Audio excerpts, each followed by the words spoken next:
PIQ, बहुत सारे लोगों ने, जब वो मेरे पास डोजियर असेस कराने आते हैं तो मैं उनके PIQ को देखती हूँ और मुझे ऐसा फील होता है कि there is a requirement for them to refine their PIQ, personal information questionnaire.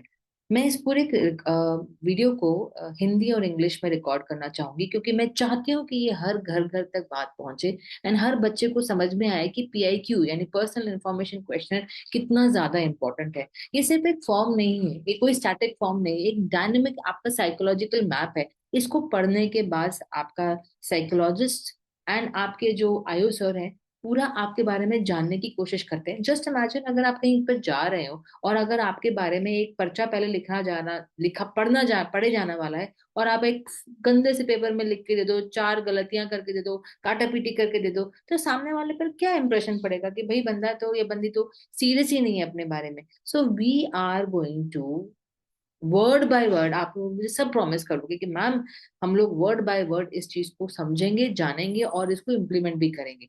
सो पहले तो ये समझते हैं कि there are so many columns there, तो बनाए क्यों जाते हैं और क्यों इतना इंपॉर्टेंट है इसके लिए। जो कॉलम नंबर 1 से जो 3 तक है, जिसको हम कहते हैं आइडेंटिटी एंड डेमोग्राफिक इंफॉर्मेशन होती है, जिसमें आपका नाम पूछा जाता है, आप कहाँ से हैं, उसकी पॉपुलेशन कितनी है, आसपास कौन सा tehsil taluk whatever that you no.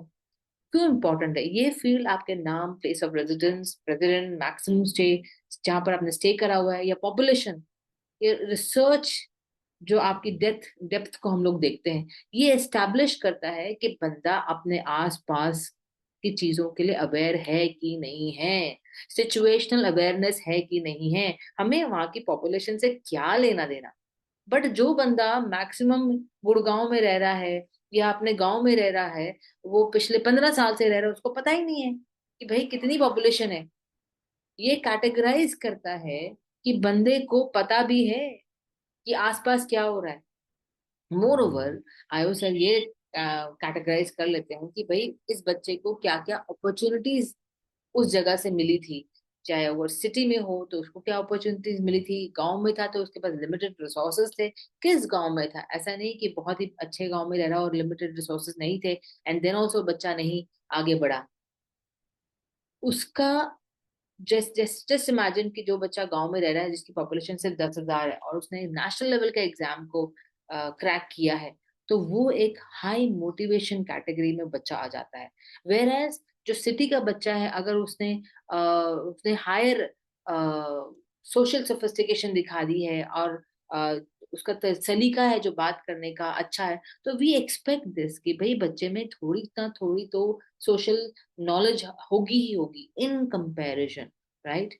दूसरा मैं आपको बताना चाहूंगी कि भाई student must know about the why of their city. आप जयपुर जैसी जगह पे रह रहे हो, बड़ौदा जैसी जगह पे रह रहे हो, या अपने गांव या तालुका जैसी जगह पे रह रहे हो, आपको पता ही नहीं है कि भाई मेरा गांव या मेरा सिटी का क्या, what is the past of my city, मेरा सिटी ऐसा क्यों है, इसकी ये इंटेग्रिटी ऑफ, इसका इंटेग्रल सिस्टम क्या है, ट्रेडिशन क्या है, कल्चर क्या है, पता ही नहीं है आपको उसके बारे में। भाई अगर आपकी पॉपुलेशन 2 मिलियन की है तो आपको पता होना चाहिए ना कि भाई मेजर इंडस्ट्रीज क्या कर रहे हैं, लोकल एडमिनिस्ट्रेशन का स्टाइल क्या है, करंट इश्यूज आपके गांव में या आपके सिटी में क्या चल रहे हैं। लॉजिकल अप्रोच इस पैराग्राफ में, इस कॉलम में बहुत जरूरी है। Accuracy, discrepancy between max residence and schooling address, आपको पता होना चाहिए कि भाई ये क्यों आया, हो सकता है कि फादर की ट्रांसफर आ रखी हो। सो ये सारे के सारे मुद्दे जब आप लिखने बैठते हो, मैं आपको लास्ट में बताऊंगी, go till the last of this entire video, कि क्यों अच्छा साफ लिखना बहुत जरूरी है, खास करके आपके PIQ में। सो PIQ भरना सिर्फ ये पेंसिल उठाई, ये पेन उठाए, दे धनाधन लिखने लग गए, that is not what PIQ is all meant about. It is a very सोचा समझा सुलझा हुआ approach, a logical approach. Then comes your column 4 to 6, the socio economic and family matrix. कौन से फील्ड्स होते हैं इसमें? पेरेंट्स या गार्डियंस, उनका ऑक्यूपेशन, उनकी इनकम, उनकी एजुकेशन, आपके रिसर्च की डेप्थ, गहराई, ये आपको ये बताते हैं कि भाई आपका, हम आपका क्या देखना क्या चाहते हैं, आपका सोशल एडजस्टमेंट इंडिकेटर है ये। It tells us that the बच्चे की परवरिश कैसे हुई है, क्या स्ट्रगल था या फिर वो कंफर्ट में था। स्ट्रगल वर्सेस दी कंफर्ट रेशियो हमको मालूम पड़ता है। फिर हमें आपके वैल्यू सिस्टम जिसमें आप बड़े हुए वो मालूम पड़ता है। मैं आपसे ये कहना चाहूंगी कि during this section of yours आप अपने पेरेंट्स की या घर में आने वाले इनकम को ज्यादा या कम करने की कोशिश ना करें। जैसा है वैसा बताएं। If income is low, it highlights कि बच्चे में ग्रिट था। अगर हाई है तो इट हाईलाइट्स कि उसमें रिस्पॉन्सिबिलिटी है सिर्फ चीजों को या रिसोर्सेज को यूज करने के लिए। जस्ट बिकॉज किसी रिकमेंडेड कैंडिडेट ने हाई लिखा है या लो लिखा है आप उसको चेंज ना करें। बिकॉज आपका पीआईक्यू आपकी पर्सनालिटी को दर्शाता है। आप जो दो चीजें उसकी पर्सनालिटी उसकी पीआईक्यू से ले लेंगे, लेकिन बाकी सब कुछ अगर मैच नहीं करेगा यू विल फॉल फ्लैट। गिर जाएगा आपका पीआईक्यू का स्ट्रक्चर, आपकी पर्सनालिटी का structure. Don't do it, right. और जब आप ऑक्यूपेशंस लिखते हैं अपने पेरेंट्स के, ब्रदर्स के या सिबलिंग्स के, be specific instead of writing business. Right retail grocery owner. Okay. It what it छोटी छोटी बातों में आपकी इंटेग्रिटी, आपकी ऑनेस्टी दिखती है। एंड देन आता है आपका column number 7, the academic trajectory. Fields कौन से होते हैं? 10th क्या है, 12th क्या है, आपकी ग्रेड और पोस्ट ग्रेड की परसेंटेजेस क्या है, मीडियम ऑफ इंस्ट्रक्शन बोर्ड क्या है। जब आप रिसर्च करके लिखते हैं ये दिखाता है कि आपकी इंटेलेक्चुअल कैपेसिटीज क्या कर रही है, क्या आपकी कंसिस्टेंसी क्या है, आपका बेल कर्व क्या है, low high high low. Right, it suggest a lack or sustained efforts. And please इससे घबराने की जरूरत नहीं है। And of course, before I really go into it, highlight your achievements in specific subjects. Like maths में अच्छा किया है तो वो लिखिए कि आपके ओवरऑल परसेंटेज क्या थे। अगर मान लीजिए आपके ओवरऑल परसेंटेज एवरेज थे और मैथ्स में आपका अच्छा आया, लिखिए कि भाई मेरे इसमें 95% परसेंटाइल या परसेंटेज आए थे। If there is a gap here the student must have a productive justification as well. कुछ भी हो सकता है, games, preparing for examination, financial resources. कोई वहां पर खाने वाला नहीं है, आपको डांटने वाला नहीं है कि भाई तुम्हारा गैप था तो तुम्हारा कुछ खराब हो जाएगा। Come out of this myth. We are here to understand you as a personality. डंडा मारने के लिए नहीं बैठे हैं, विजिलेंटर्स नहीं बैठे हैं। But be specific of what you are writing. Logical approach क्या है? High marks are good but trending is better. A rising trend 60 to 80% shows a late bloomer, which is a high potential. तो इससे घबराने की जरूरत नहीं। मेरे 10th में तो 50% ही आए थे, या 11th में इतने कम हो गए थे, या 11th में डिप हो गया। Have a substantial reason for each and everything. I'll come back to that later and I will address all your questions. Please write it down in your comment section and I will answer them one by one. Column number 11, next column जो आता है वो sports, hobbies and extra curricular activities का। ये आपका core है। Because पढ़ाई तो है ही, करना ही है आपने। बट जो उसके अलावा जो आप अपनी जिंदगी के लिए चूज करते हो वो आपका डिसीजन होता है। क्या क्या चीजें पूछी जाती हैं? पार्टिसिपेशन इन गेम्स, हॉबीज क्या क्या है, आपके इंटरेस्ट क्या है इन एक्स्ट्रा करिकुलर एक्टिविटीज।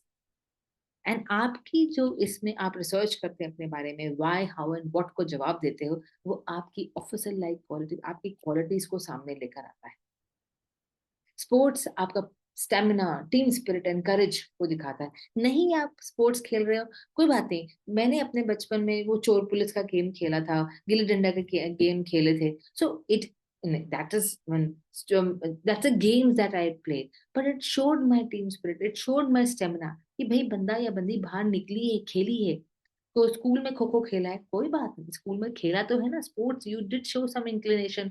या फिर अगर आप सिर्फ और सिर्फ बुक्स में घुसे हुए थे, that was your liking, walk करनी चाहिए। डेवलप समथिंग, अभी भी कोई लेट नहीं हुआ। Develop something of that sort which makes you in fall in love with the outdoor activities as well. But इसका मतलब ये नहीं है कि that you have to beat yourself कि मैंने बचपन से कोई गेम नहीं खेला तो मेरा तो कुछ नहीं हो सकता। ऐसा कुछ नहीं है। हॉबीज क्या है? It shows that your mental productivity, creativity. भाई खाली समय में आप हॉबीज करते हैं, राइट? तो आप उस खाली समय में क्या, आपकी हॉबी क्या है? रील स्क्रॉलिंग है? Well that is not productive exercise. आप मेंटली अपने आप को कितना तैयार रखते हैं, आप उस समय में क्या अपनी क्रिएटिविटी को यूज करते हैं, आप अपने अपने आप को कहाँ ग्रोथ देखते हैं आपकी। That is what your hobby should bring out.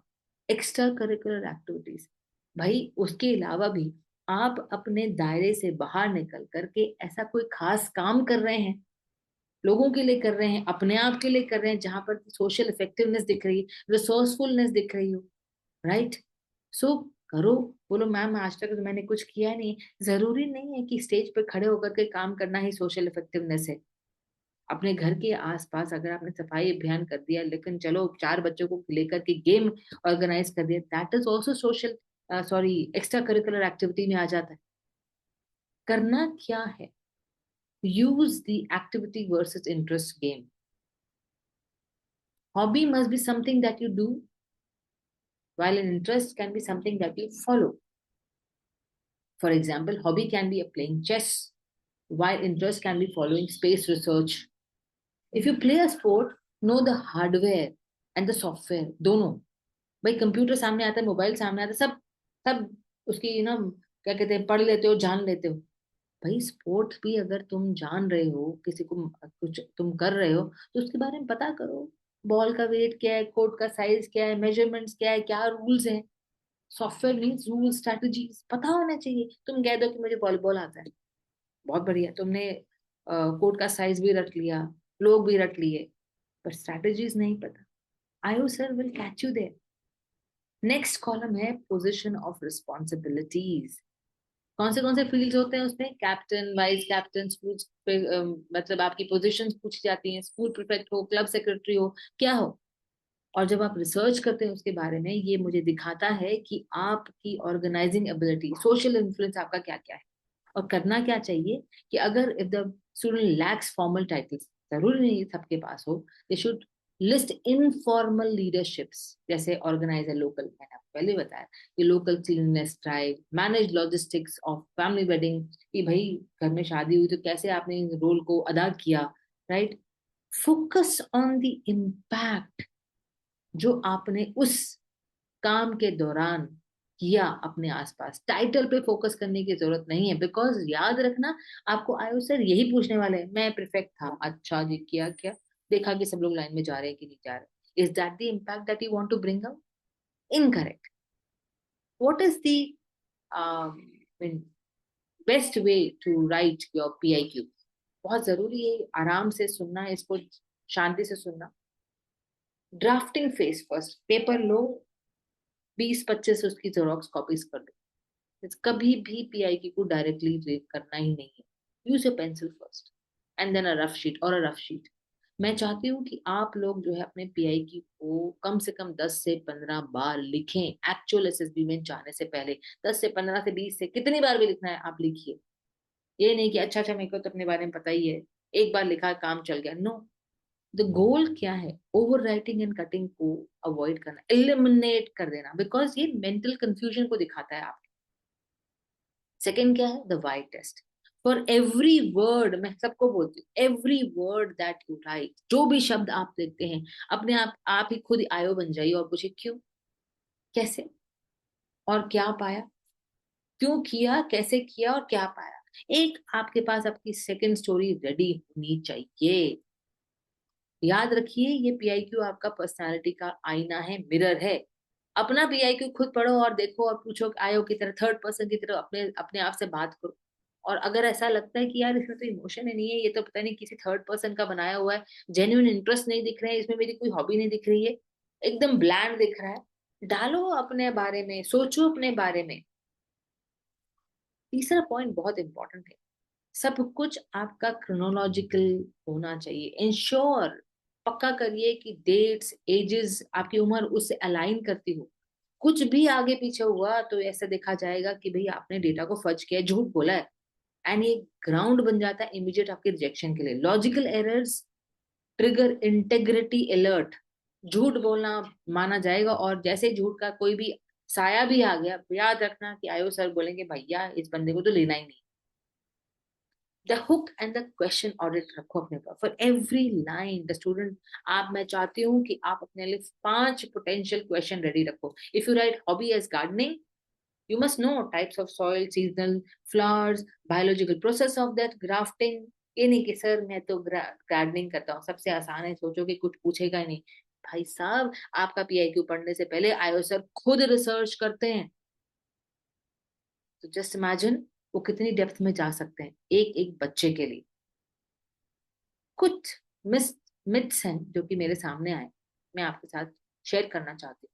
पहला myth, that you must have many hobbies and sports to be selected. Reality, quality चाहिए मुझे, क्वांटिटी नहीं चाहिए।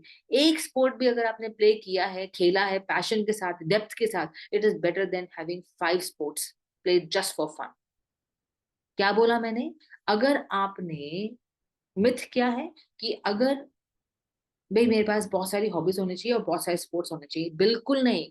No quality, no quantity, I want quality. एक भी स्पोर्ट आपने ढंग से प्ले किया है पैशन के साथ और आपके पास उसके बाद पूरा ज्ञान है, तो यू आर गुड।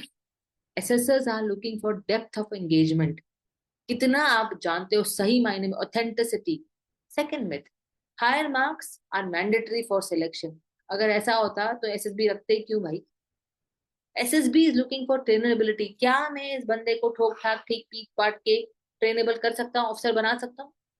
अगर आंसर यस है तो गुड टू गो, चाहे उसके परसेंटेज कम हो या ज्यादा, कोई फर्क नहीं पड़ता। एन एवरेज स्टूडेंट 70-75 मार्क्स वाला, but high social team work, participation, effectiveness, leadership qualities, they they score higher than any book. इसका मतलब ये नहीं है कि जो बुकवर्म है वो नहीं सिलेक्ट होते। ट्रेनेबिलिटी, चाहे वो किसी में भी हो, वो हम देखते हैं। Myth number 3, mentioning NCC guarantees a plus point. No, NCC is a double-edged sword.